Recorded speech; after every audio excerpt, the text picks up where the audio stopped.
Assalamualaikum warahmatullahi wabarakatuh. Hello everyone, my name is Sabiatul Salama, NPM 243110881, and today I'm excited to present on the environment and horticulture. Hope you find it both interesting and informative, so let's get started. Pengertian lingkungan perusahaan. Lingkungan perusahaan mencakup semua elemen eksternal yang dapat mempengaruhi operasi dan kinerja organisasi ini, termasuk faktor ekonomi, sosial budaya, teknologi, dan politik. 2. Pengertian budaya perusahaan. Budaya perusahaan adalah nilai-nilai, keyakinan, dan norma yang dianut oleh anggota organisasi. Budaya ini membentuk cara kerja dan interaksi di dalam perusahaan. Yang ketiga, hubungan antara lingkungan dan budaya perusahaan. Lingkungan eksternal dapat mempengaruhi budaya perusahaan, misalnya perubahan dalam kebijakan pemerintah atau tren sosial yang dapat mengubah cara perusahaan beroperasi. Sebaliknya, budaya perusahaan yang kuat dapat mempengaruhi bagaimana perusahaan beradaptasi dengan perubahan lingkungan. Aspek-aspek yang mempengaruhi lingkungan dan budaya perusahaan dapat dibagi dalam beberapa kategori. Berikut adalah beberapa aspek utama yang mempengaruhi keduanya. 1. Kepemimpinan dan manajemen. Gaya kepemimpinan. Gaya kepemimpinan yang diterapkan oleh manajemen dapat mempengaruhi budaya perusahaan, apakah lebih hierarkis atau terbuka, otoriter atau partisipatif. 2. Kebijakan perusahaan. Kebijakan yang dibuat oleh pimpinan akan mencerminkan nilai dan prioritas perusahaan, mempengaruhi cara kerja dan hubungan antar karyawan. 2.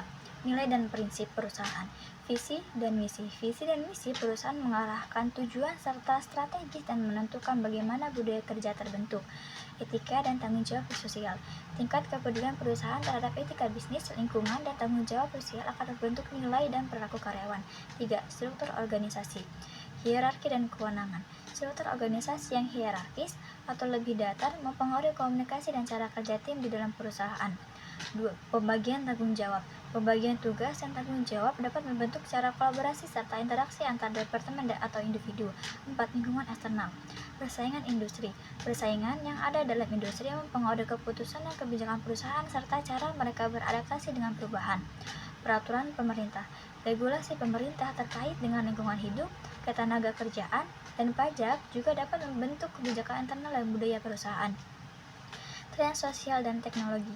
Perkembangan teknologi dan perubahan sosial yang cepat dapat mempengaruhi cara perusahaan beroperasi dan berinovasi. 5. Komunikasi dan interaksi karyawan. Komunikasi internal. Proses komunikasi antar karyawan dan antar departemen memainkan peran penting dalam membangun budaya perusahaan terbuka, kolaboratif, atau terfragmentasi. Hubungan antar karyawan. Hubungan yang sehat antara karyawan, baik secara formal maupun informal, menciptakan suasana kerja yang nyaman dan mendukung pencapaian tujuan perusahaan. 6. Lingkungan fisik dan fasilitas. Desain kantor. Lingkungan fisik seperti desain kantor yang terbuka atau tertutup dapat mempengaruhi interaksi antar karyawan serta tingkat kenyamanan dan produktivitas. Fasilitas pendukung. Fasilitas seperti ruang istirahat, ruang rapat, atau area rekreasi turut mempengaruhi suasana dan budaya kerja di dalam perusahaan. 7. Karyawan dan keberagaman.